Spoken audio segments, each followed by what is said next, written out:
展能藝術在香港網上頻道及資料庫 The Platform 係香港首個探討啦、展示同埋記錄本地展能藝術嘅發展歷程、藝術家同埋作品平台。咁咧，志在咧係喺展能藝術嘅工作者同埋團體嗰度咧嚟承先啟後，創建一個面向本地同埋國際藝術界嘅網上頻道。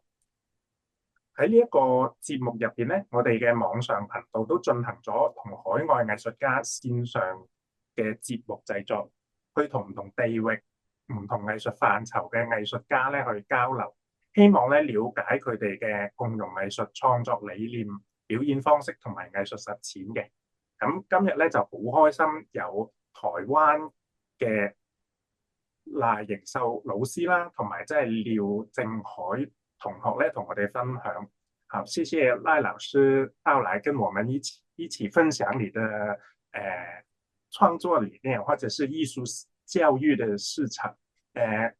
可以先介紹一下你的工作是有關什麼的領域嗎Thomas 以及呢各位觀眾大家好，我是來自台灣成功國中台中市成功國中賴盈秀賴老師，我現在呢在成功國中擔任的是補校主任。那因為雖然說補校跟藝術教育似乎非常的不一樣，非常的沒有關係但是都是同樣的都是教育這件事情但我們教育的內容呢補校的內容是針對成人，可是呢我們今天要討論的是一起飛這個藝術教育呢我們的對象是高級中等以下學校的學生。好，那我們的藝術教育，我現在所學的是在台灣師範大學念博士班，那我學的是資優教育但是資優教育呢它又關心到的是特殊教育的部分，所以我把資優跟身心障做結合，然後我們現在關注的是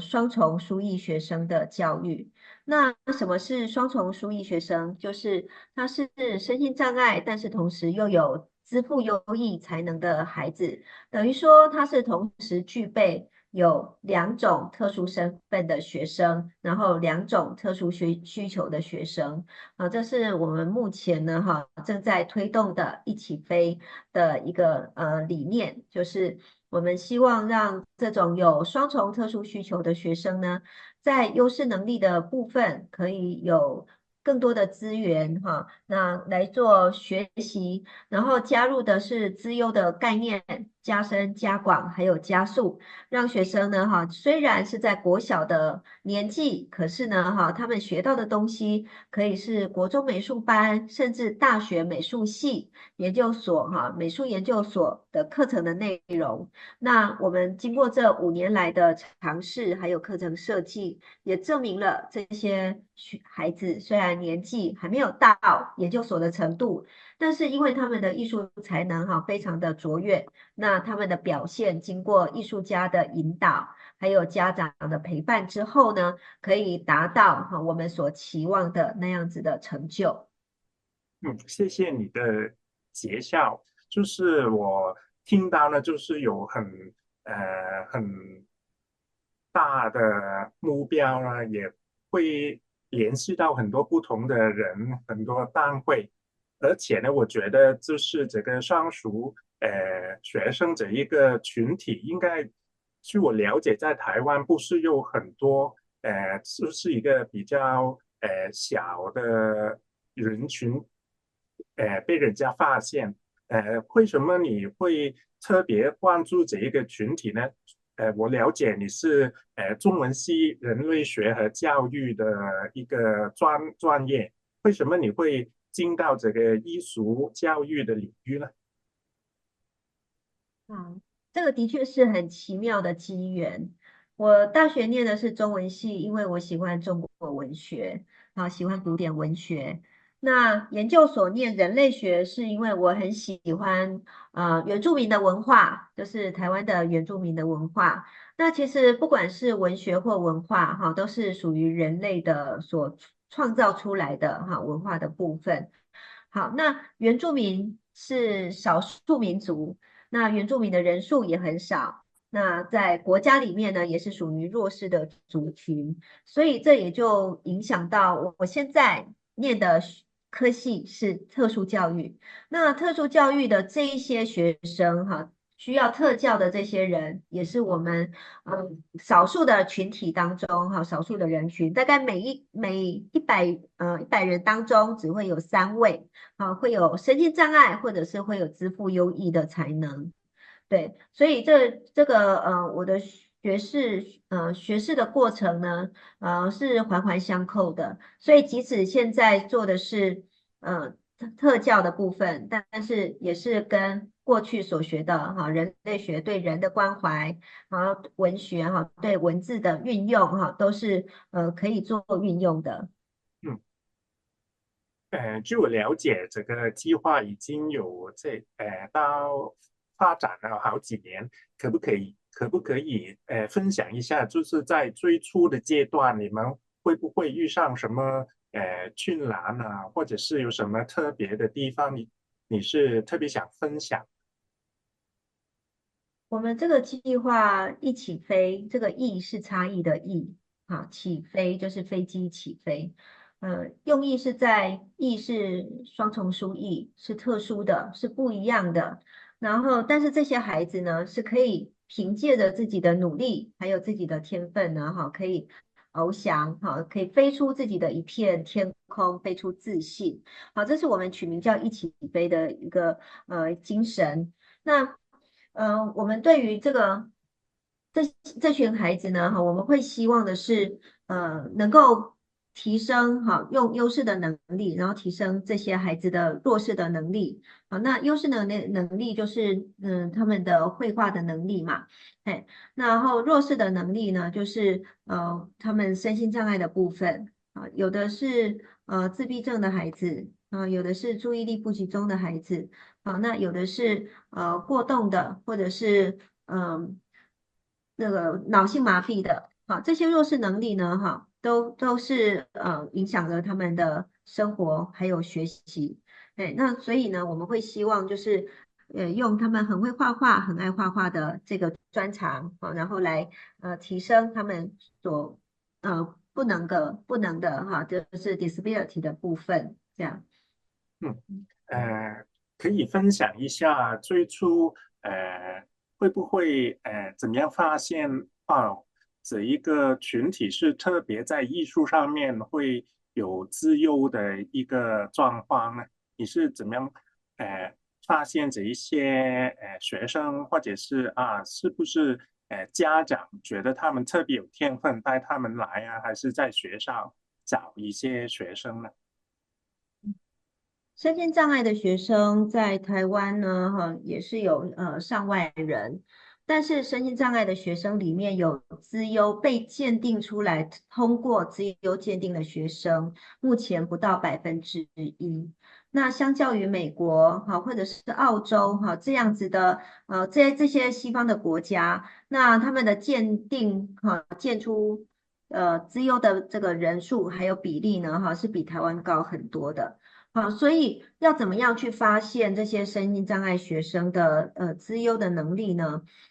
目前就是唯一就只有透过政府所举办的资优鉴定或者是音乐、美术、舞蹈这些甄选这些考试，那通过的才能够证明他的确是在这方面有资优的潜能资优的才能。这个就是比较官方的这个考试鉴定。那但是在一起飞里面，我们不会倾向只限于通过美术班美术鉴定的学生才能够加入。我们会希望把机会给更多有美术才能，但是通不过美术班的这些孩子。因为相较于已经在美术班的身障的学生，他们已经有一些美术的资源了。但是通不过美术班，或者是没有想要去参加美术班考试的学生，他们更需要的是这个体制外我们所提供的这个教学的课程，还有体制外的这些艺术家来做引导。那所以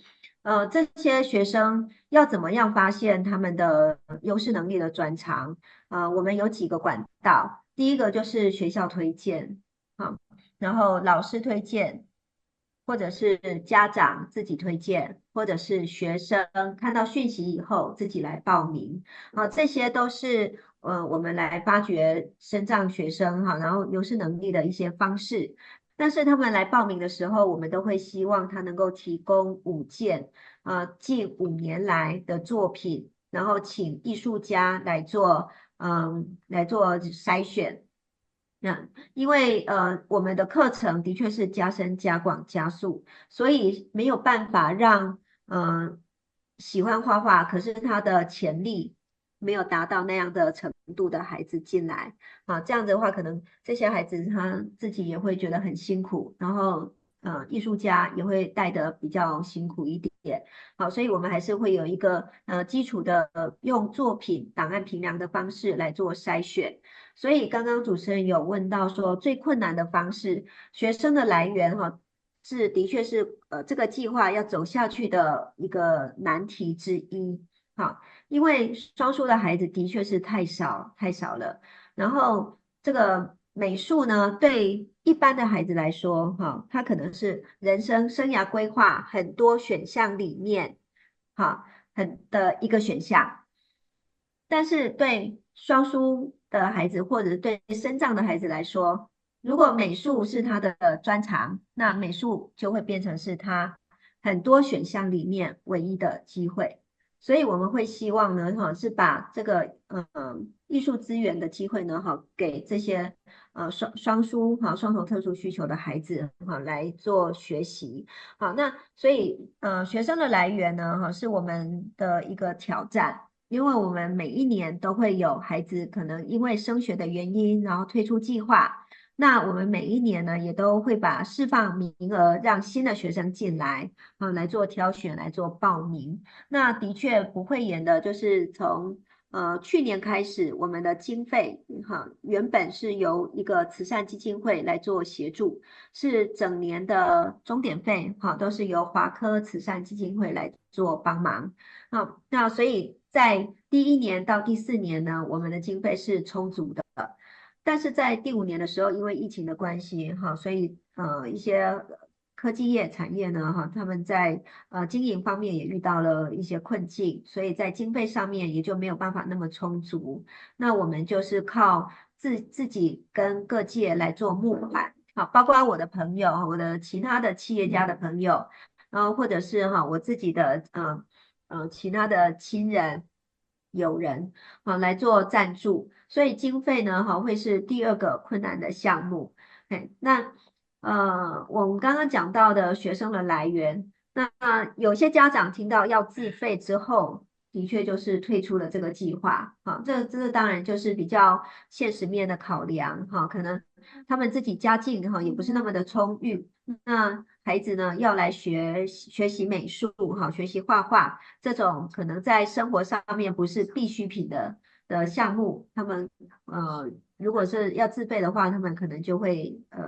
再加的考虑。那学生的来源跟经费的项目这个是目前我们遇到的2大难题。那很高兴的就是说，今年因为有参加展能艺术会的艺术笔友的活动所以我们重新的再甄选了一批新的，而且是素质非常优秀的双重属语的孩子。所以这些孩子呢，目前有些人已经是在美术班，甚至大学的美术系里面就读的。那这些孩子呢，在跟我们双重属语，就是还没有经过美术班考试，还没通过的这些孩子一起画画的整个过程呢，我们感觉到是愉快的，就是艺术是变成一个共同的语言。好，那你自己与生俱来的障碍的部分呢，已经不是重要的了。好，那我就会发现，哎，这个自闭症孩子跟唐氏症的孩子可以聊得很开心。对，然后那个唐宝宝呢，他还可以跟学障的孩子也很喜欢跟自闭症的孩子聊。所以障碍就变成已经不是一个隔阂，的原因，然后艺术呢，画画这件事情变成是他们共同的话题。好，所以我们今年的学生来源呢，已经是更往前跃进了一步。那我们的确是已经招募到真正双重属意的孩子，而不是过去喜欢画画的人。对。嗯，谢谢你的回应。我就是看到，就是有很多不同的困难，也关联到很多不同的单位，就是学生啊、家长啊、经费的来源啊、艺术家或者是其他的老师，呃，这些地方我看就是很不容易的，就是开展了这一个计划，然后在上学的时候，在学习的时间，因为他们可能双熟的朋友有很多不同的特质，然后在学习的时候又没有什么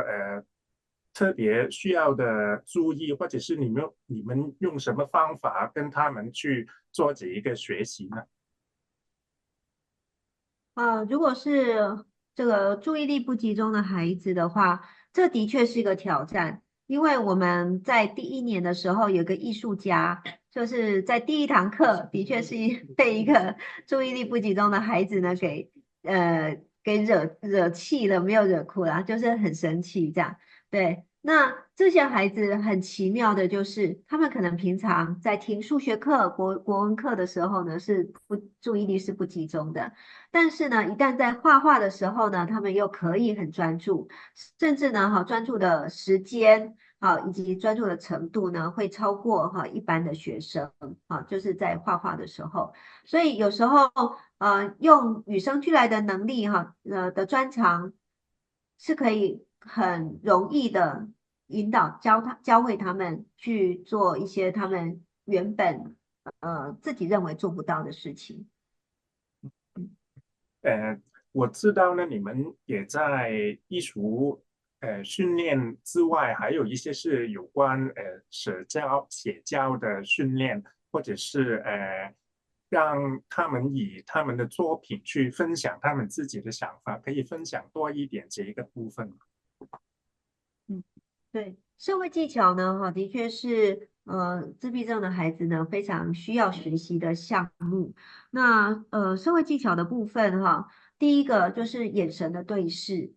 有一些自闭的孩子呢，他看人讲话的时候是不看人的。好，所以我们训练他在介绍自己的作品的时候，创作理念的时候呢，他是对着听众。然后看着听众的眼睛，然后去讲出他自己心里面他的创作的理念。好，这是社交技巧，就是在我们办画展的时候的一个训练的项目。那平常我们的课程的时候呢，也是到处随时都有融入社会技巧的一些概念。譬如说呃画画，有的孩子呢忘了带画笔，有的是忘了带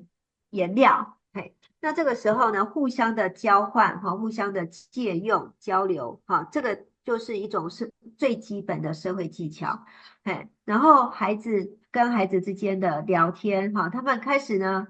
聊自己在学校里面的事情，或者是聊电动啦、聊手游啊这些都会成为他们练习跟人与人之间对话话题的一个项目这样。嗯因为我自己也是一个艺术道士，所以呢，有一些时候我也很惊讶，不同能力的人士的创作是很特别，很有力量，而且呢，我看到啊，你们在绘画技巧那边呢都很关注，我想了解一下，有没有什么方法或者技巧去保持他们的突得胜，但是呢有可以推进他们绘画的一些技巧啊，或者是发展。嗯，这些特殊的孩子所画的作品，我们称为特殊美学。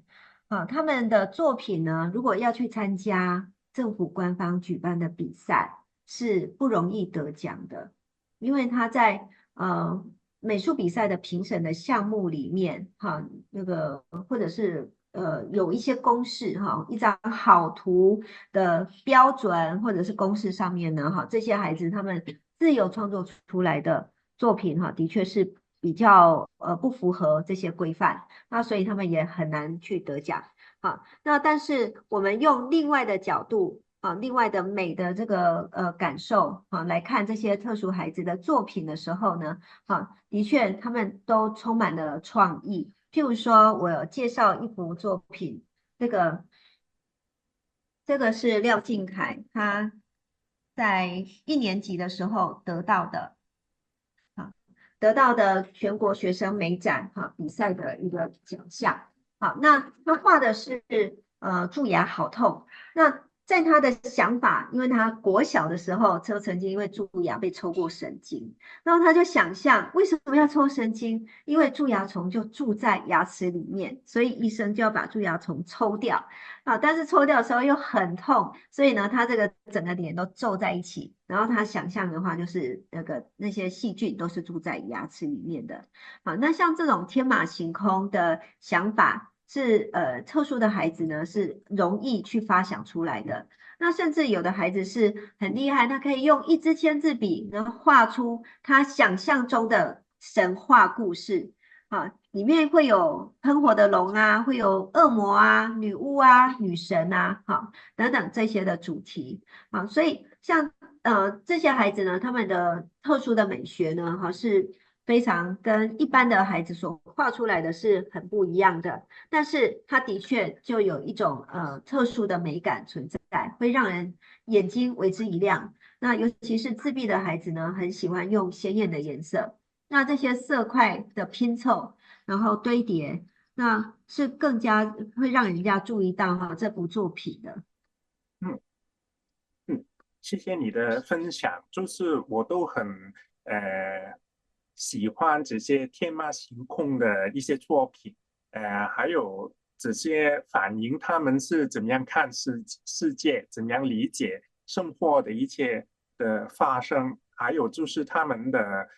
表达的方式很特别。刚刚你给我们欣赏的哪一张画，就看到一个很有力量、很大的口，很这个丰富的表情，很特别。我在跟不同的群体去画画的时候呢，都很喜欢这些作品。但是我就是看到你们会跟他们画不同的水墨画、油画、水彩啊，但我就很好奇，就是为什么要他们结束这么多不同的媒体？还有，如果就是他们会不会很喜欢自己本来所想的东西，但是不太喜欢油画，不太喜欢水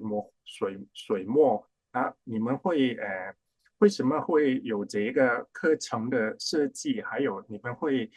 遇到什么困难？对的确，他们只是真的懂艺术、了解艺术的。不同的媒材有不同的技法，那也有不同的挑战。所以有些孩子他是习惯黑与白，好，有一些特殊的孩子，所以他喜欢只用签字笔，就像缠绕画那样画完一幅作品。那他不喜欢上色。那有些孩子很喜欢上色。那所以呢，它的颜色永远都是鲜亮的，永远都是丰富的。那有些孩子呢，他不擅长去处理有水的颜料，所以不管是水彩或水墨，只要他一拿起那个画笔，整张图都湿掉了，就都糊掉了。对，但是特殊教育就是这样，你越不能做的事，我们就越要你去做。对。所以你越不喜欢做的事情，我们越希望你去尝试，要不然，每个孩子就顺着他的性，那他可能就学不到东西。那他只有去挑战自己，他才能够超越他自己。而且，这个一起飞双数计划本身就是一种自由的概念，所以资优就是加深跟加广。在绘画的领域里面，我们一开始最早接触的是蜡笔跟彩色笔，对。但是等到这孩子的能力是被建立出来的之后，有更难的、更深的媒材可以让他去尝试。那这也是我们希望孩子可以拓展他的能力的部分。那的确，这些特殊的孩子的固着性会让他们只喜欢用单一的媒材来画画。那大部分会选择油画，为什么呢？因为油画画错了可以涂改，对，它可以透过颜料去堆叠，去抹去前面画错的地方，他不满意的地方。那他们最害怕的是水墨跟水彩，因为是不能改的。好，所以我们也是希望透过多种媒材的尝试，让孩子去试着第一次下笔就正确，对，然后再来，即使画错了，也想办法让他有能力可以去做修复。譬如说，我现在要拿一幅水墨的作品来跟大家分享。这幅水墨的作品呢，它中间有一个墨点，不知道他们是有没有找出来呢？啊，这个墨点呢是在湖的中央，那这个点是在孩子在画的时候不小心把墨汁滴到了纸上，那这个一张纸画的非常的灿烂，然后又非常的细致，可是湖的中央就这么一个黑点，这是一个很明显的瑕疵。孩子不知道该怎么修改，他就任由让那个点放着。但是呢，我们看到了以后，我就会说，哇，好可惜呀，这个黑点就真的是个黑点吗？有没有办法让它变成一个优点呢？孩子想一想，哎，那在湖中央，我就可以画一颗石头啊。所以他就想办法加了几笔，把它画成了一个湖中的石头。所以这一幅作品里面，就原本是有瑕疵的，现在呢，这个瑕疵已经被盖住了，不容易被发现了。这也是要我们希望孩子学习的。今天当你往前面的路是走不通的时候，可以转个方向，用不同的角度、不同的想法，那调整自己。尤其是自闭的孩子是很不容易调整自己的。那所以我们也希望他是在不同的媒材的尝试的过程啊，然后尝试错误的这个机会当中去修正，然后反省到自己的生活的经验或者是自己的人格习惯。嗯，我都很同意，就是透过艺术创作是一个很安全的空间去做一些调整，或者是尝试一下新的东西。当他们可以有一个正面的经验，就是啊，原来可以是新的东西，还有不错的效果，他们可能就可以把这个经验带到生活的其他部分去，发现新的东西，就是你说的这个可以开放多一点，可以放过一点的一个生活状态。是，尤其有一些孩子他的构图习惯是横式构图的。那今天我跟他说，如果你换个角度变成直式构图，所以孩子有时候一开始他是抗拒的，为什么呢？这不是我习惯的啊，不是我熟悉的。但是，一旦他有第一次成功的经验，他直式构图画出来，哦，我们都夸奖他，哇，你画的好棒的时候，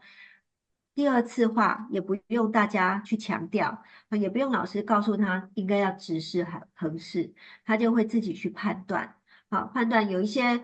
的确是要画图的素材，好，比如说要画树、要画房子的时候，直视构图才能够表现出这个主题的高度。这也是我们希望透过构图的这个方向然后让孩子呢去学会，也是调整自己。另外，我想问一下，就是有关家长的部分，就是我知道呢，你们对于同学学这个画画的技巧啊，或者是艺术方面，你希望他们可以在经济能力上可以从这个方面去发展。但是我就想了解一下家长方面他们的来带带孩子来学画画，他们的期待或者期望是不是有一点不同呢？你们会不会在跟他们沟通的时候也会有一些教育啊，或者是分享你们的方向怎样？嗯。一开始来这边计划里上课的时候，家长是免费的，是不用负担学费的。所以，家长在第一年到第四年的时候呢，在经济上面是比较不会有一些考量。但是到了第四年第五年的时候需要自费的时候，家长就会开始犹豫，开始讨论。嘿，对，那这个的确是很现实的。对，所以我们也不会勉强就是旧生留下来。那现在是第六年，第六年家长要加入的时候，我们就很明白的告诉家长，现在这个计划呢，必须要靠募款，然后是各界多元多方向的捐款才能够维持。但是目前仍然是让基金会呢来协助钟点费的部分。那我们家长呢，不是完全免费，我们也必须自费。但是自费的是画材，画画的材料，还有邮寄的费用，或者是自己要做裱框的钱，或者我们每一年都会创作文创品，那这些文创品呢，自己的孩子做的文创品的费用就自己来负担，等等。因为有一些家长呢，他可能已经就是习惯于申请社会的补助或者是其他方面的资源。那对于呢这个社会所赞助的部分呢就比较没有一些珍惜的感觉这样。那我们会希望透过家长部分自费的方式让家长了解这个社会上呢的确是有很多我们不认识的人，但是呢愿意支持愿意赞助这些特殊的孩子去发展他们的梦想然后发展他们的绘画的才能。嗯，所以虽然说好像有艺术创作出发，但是其实在一直走下去，可能是在创作这个名创产品，还有就是这个就是在这个社会里面自己的定位都会可能心态上有一些不同的调整，是吗？对，在心态上是会需要做调整的。那有时候画画，如果真的要培养孩子成为一个职业的画家，那需要投注相当多的金钱还有心力。那这个孩子会画画，那不见得他的图是可以卖掉，可以让他经济自立的。所以还是需要有透过社会的其他的管道或者是支持的系统譬如说我们办一个身心障碍的联合画展这样的支持系统才能够让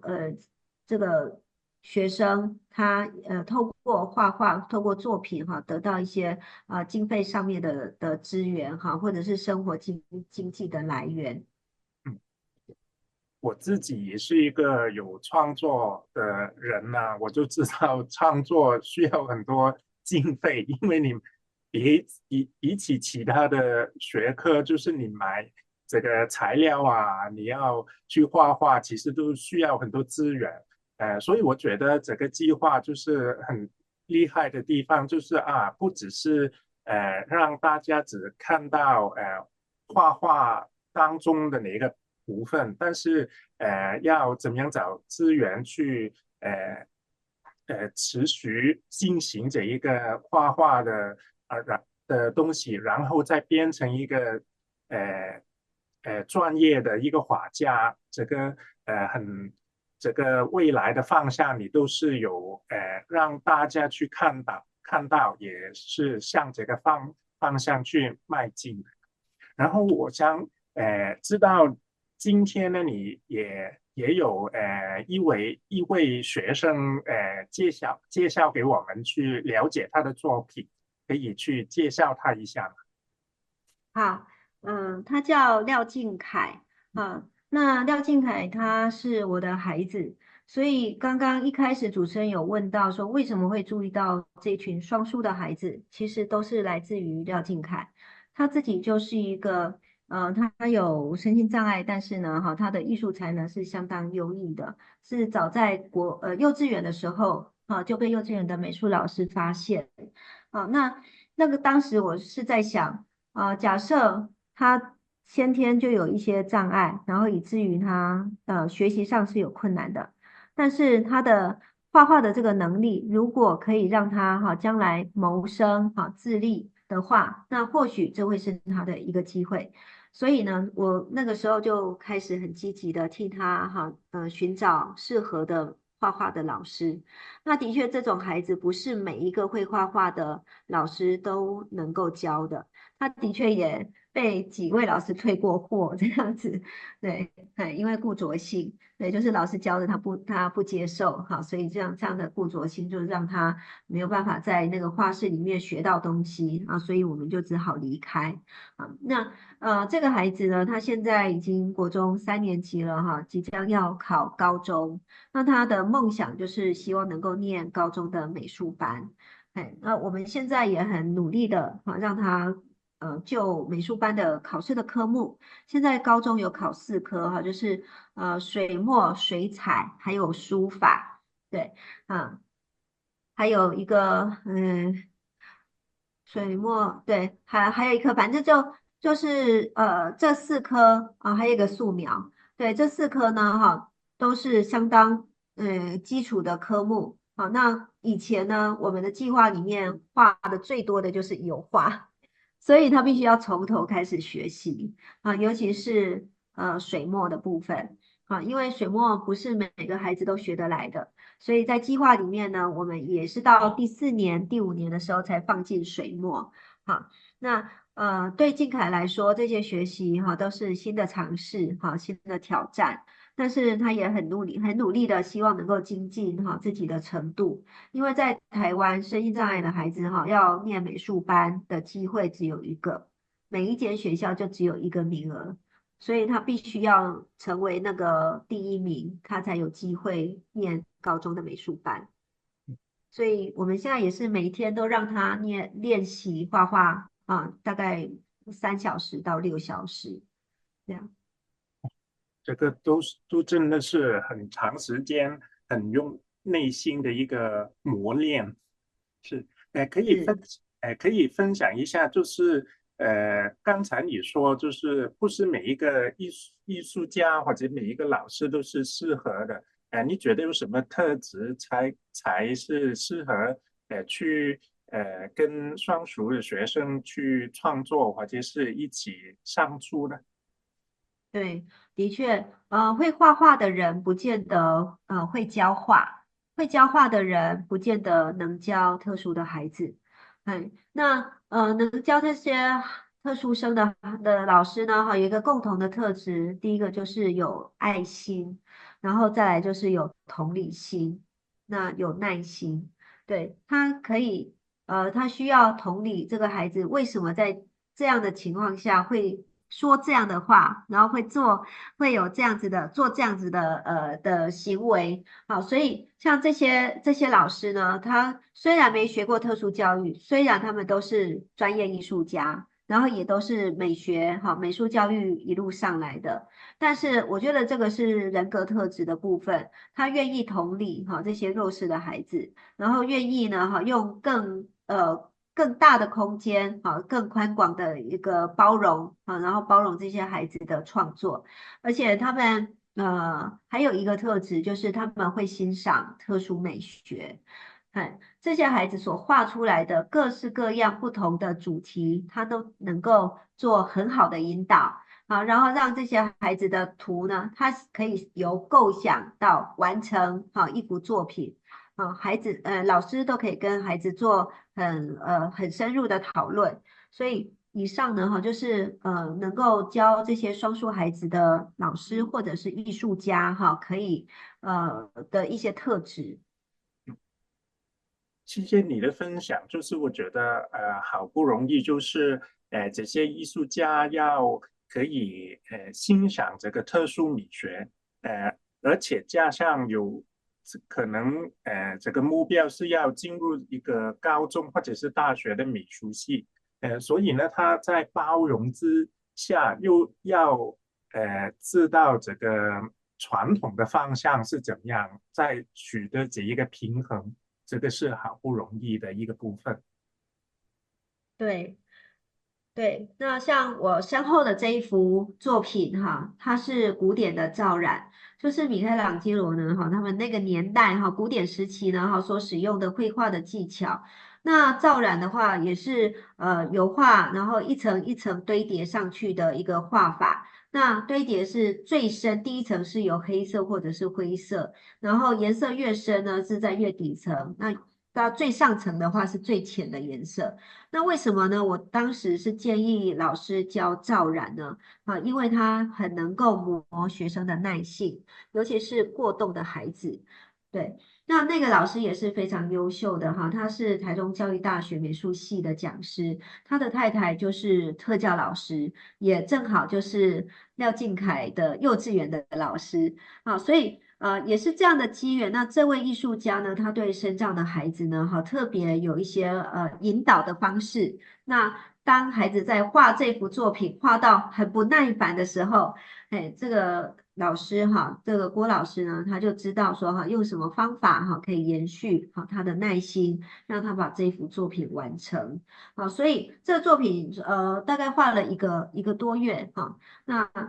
事实上也证明呢，孩子其实只要适度的引导，好，那合适的老师，他也可以完成哈超越年龄哈的课程。那照染呢，实际上是油画，大概在大学是大学的课程，但是这幅作品是在静凯大概国一小学6年级升国一的时候画完的。对，那这个就是我们所说的，就是说，有一些艺术家哈，他可能在人生的经历哈，他的身边哈也有身心障碍的亲友，或者是呢特殊教育的老师的太太，所以他们对这些孩子呢知道说有一些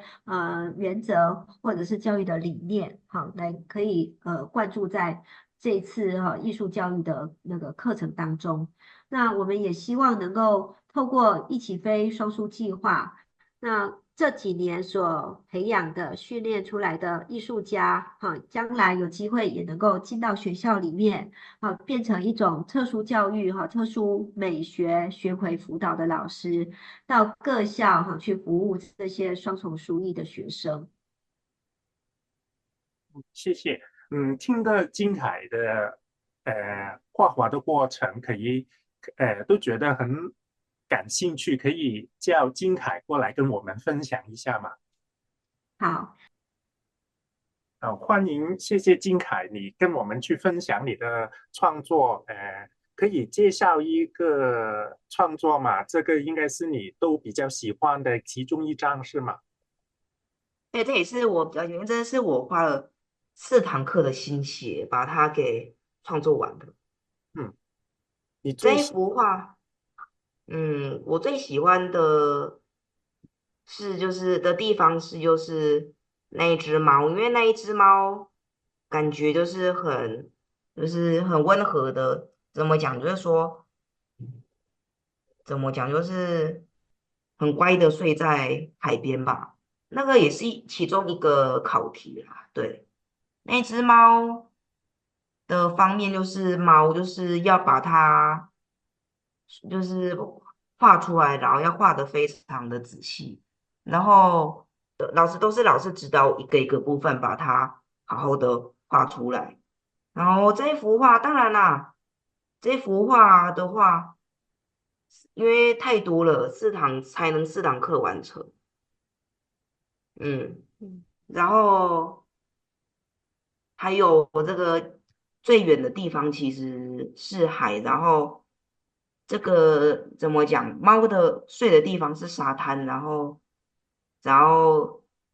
还有石头啊，对对对对，我然我也后有一看到点，我也看到这个画面是用很多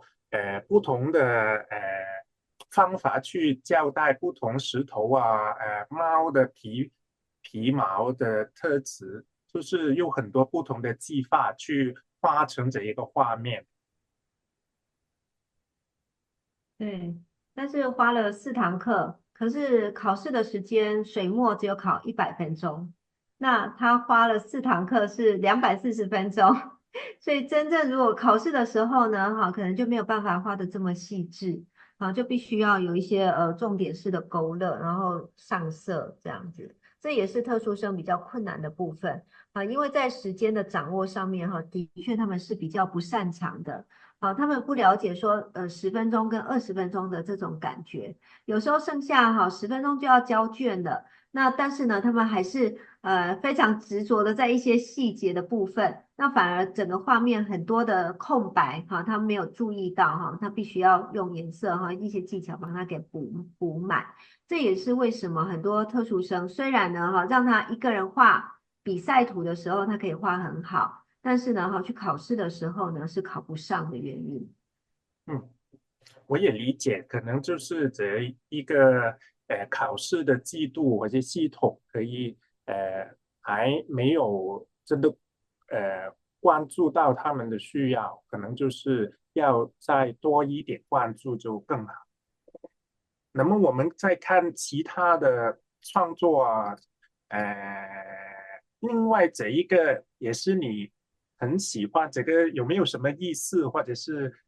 当初为什么有这一个构思去画这一幅画呢？这一幅呢是胶彩，然后它是拿一个纸做的画布，然后用沙子，就是用一些矿石的沙子，还有洋柏，还有银箔给，就是一起做出来的画。当然啦，这一幅其实是依照图片来创作自己要的。因为这幅画其实这个的意思就是说，每个人都需要陪伴，对。然后就像两只台湾蓝雀就是在树荫下乘凉吧，然后就是陪伴，就是一起陪伴着聊天，然后说说笑笑的，就是一种陪伴的特征啊。对对对。嗯这是一幅简单的胶彩画。那胶彩呢，在台湾的美术课程里面呢，大概是大学以上的课程。那我们会放进我们双数课程里面的话，第一就是我希望让孩子学习东方美彩啊，因为胶彩呢，它其实是中国传统的一种美彩。然后再来胶彩的颜料呢，它不是像水彩那样是牙膏挤出来就可以哈，胶彩颜料必须要自己去研磨的，所以研磨的过程也让孩子学会一种耐心，然后也让他们知道说很多东西都不是得来容易的哈，所以胶彩呢是必须要自己去创造颜料，然后再来银箔贴银箔金箔因为非常需要仔细跟耐心，因为这个箔一不小心就粘在手上然后或者贴不上去，或者就破了。好，所以这也是训练孩子耐心的一个理由，这样。好，所以这幅胶彩是我们唯一的一次课程，因为胶彩的费用非常贵它的媒材的费用很贵，然后所以我们目前的话就是也因为胶彩的老师不多，所以我们今年呢并没有开设胶彩的课。嗯。但是谢谢有这个教材的经验，应该是很特别很好的，因为听起来就是一个不太容易可以接触的一个创作方式。然后我们再看，可以介绍这一张吗？我就很喜欢这一张，因为这个画面很特别，有一个东方古装的人，还有这个好像是现代的船在后面，这个是什么的画作呢？这一幅吗？其实是当时就是我以前还有女朋友的时候，想要画一幅，就是送给她，可是就是说她太早毕业了，所以就没办法我就想说，我后来就想说把它给就是继续完成嘛。然后这一幅画就是后来当就是想说就是蛮漂亮，可以去展览。对，你画的是什么？我谢谢你。画的是一对情侣要去搭铁达尼号。当然啦，这个是东方和西方，就是的文化合在一起。对。嗯，谢谢你。就是我发现啊，你的生活跟画画有很大的关系，就是你会用画画去表达你的心意啊，你会在观察周围不同的东西去放进你的创作里面，就是很好的一个创作的习惯。另外，我想问一下，你觉得素描跟油画在学的过程，是不是比较困难？有什么感觉呢？要学这些技巧比较强的需求的画画方式的时候，有什么感觉呢？就是如果我说话有什么哪个地方比较困难，就是说，就是怎么讲，就是说，第一个就是物体的调配，就是怎么讲，就是有时候会自以为已经调得很好，事实上在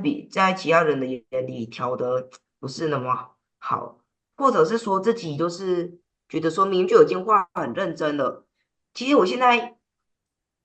面对自己最大的折磨就是时间的那个，因为怎么讲时间的调配啦，因为就是说我就是都会以为说自己画就是感觉画的很认真了，然后都还没办法在时间内画完。或者是然后更何况就是甚至于就是一直画着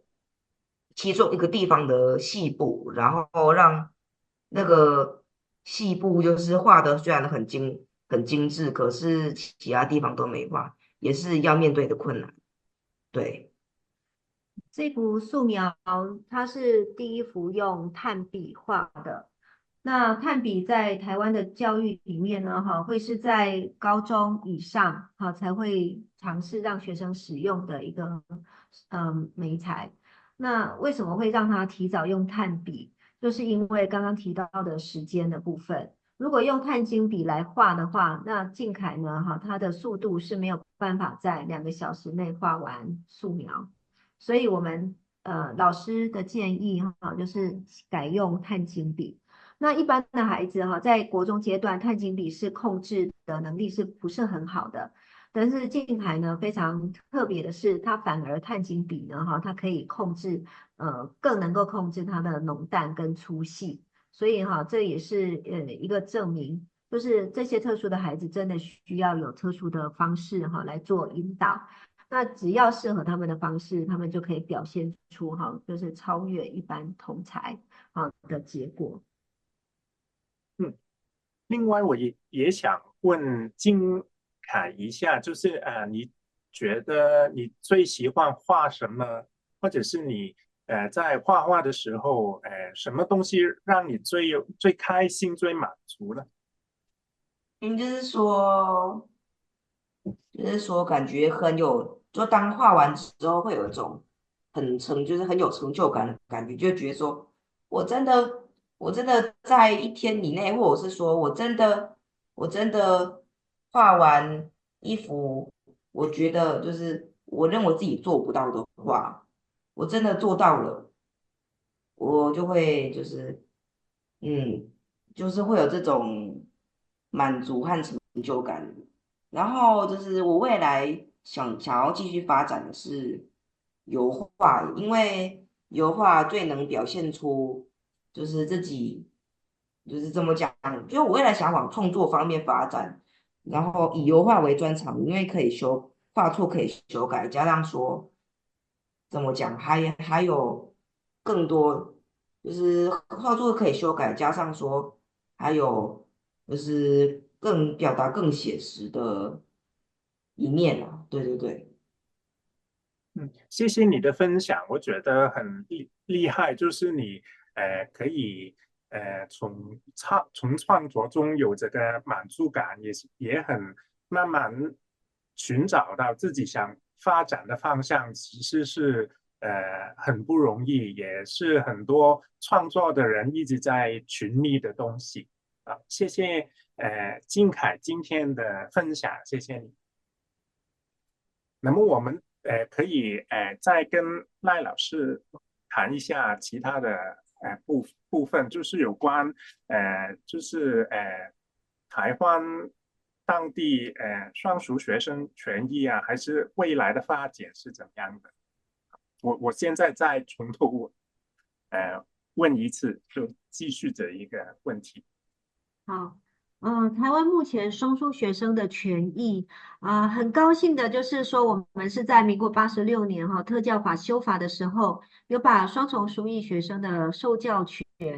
是有写进这个法条里面的。那在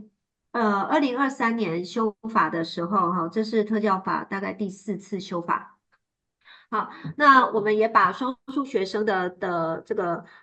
鉴定的方式调整鉴定的方式呢也把它明确的写进了这个法条里面。所以在教育受教权的这一部分的话，双数学生在把这个母法特教法母法的部分是有一个保障的点，但是事实上。法规是一回事，那实际上执行的教育面又是另外一回事。虽然法规上有说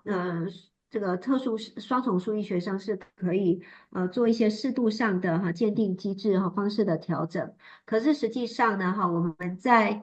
美术班或者是在那个学术性向资优的这个考试上，仍然是维持的传统的标准化的评量的方式。没有做所谓的调整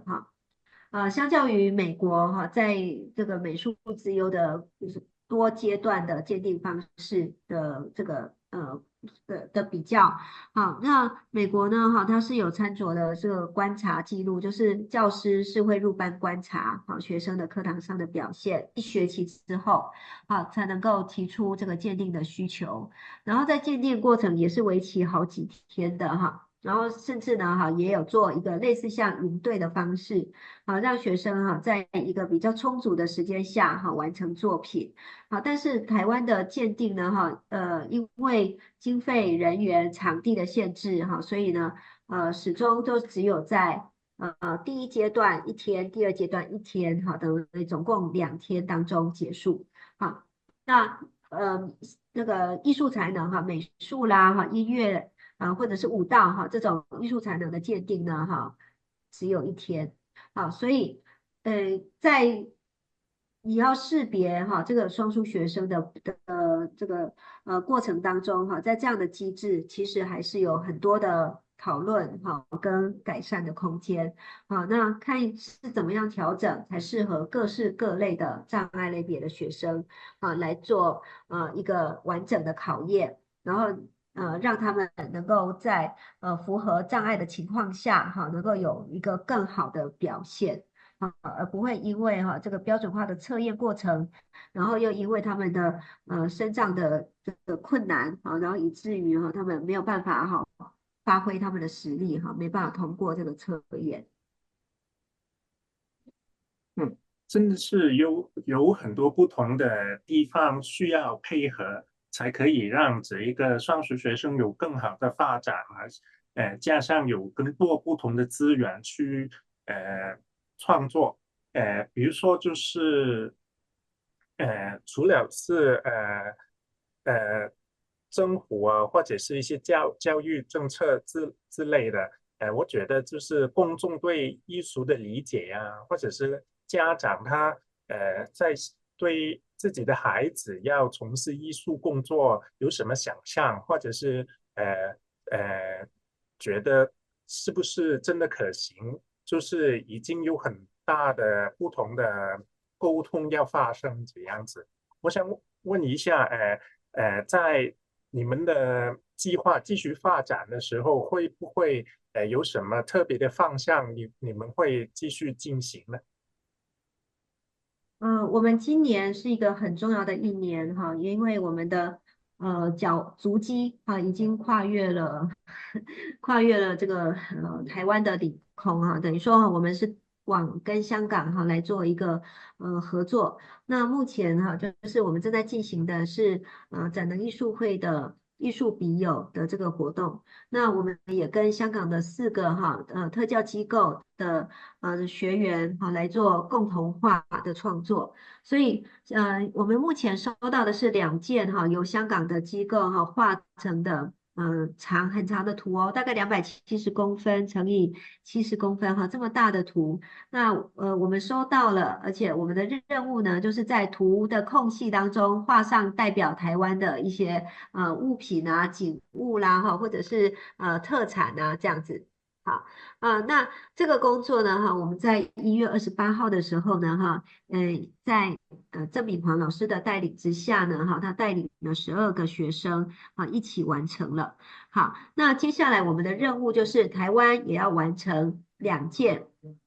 代表台湾的作品，所以我们画了一幅是绿川的日景，然后另一幅是台湾的夜景。那这2幅呢，由12个学生共同完成。那这12个学生呢，就是一个很代表性的，有经过鉴定的美术班的学生，他们是一般生。那也有美术班的特殊生，然后也有没有通过鉴定的双重书艺的学生，就是身心障碍但是在艺术才能非常优异的学生。那也有一般的就是普通生这样，所以我们未来希望能够发展的方向就是能够让这些不同类型的特殊生或者是资优生能够一起呢在艺术创作上面有更多交流的机会。好，这也是我们未来所希望能够发展的方向。那同时呢，我们也希望透过跟展能艺术会的合作，开拓这些资优生以及特殊生的国际的视野我们也可以做一个交流就是不同领域的然后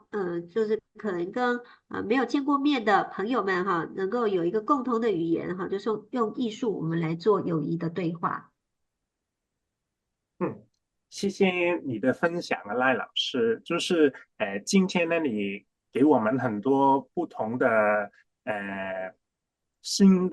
的资料，还有新的想法给我们。就是在艺术教育的理念上呢，在台湾，在不同地方就可以怎样发展这个艺术教育方面。还有谢谢就是要卡谢谢金凯的作品介绍。就是我们都看到很多不同的可能性。希望之后都可以有很多合作的东西呢。就是也很期待你们在这个艺术必有里面的创作给我们去看。好，谢谢。好，我们也很期待。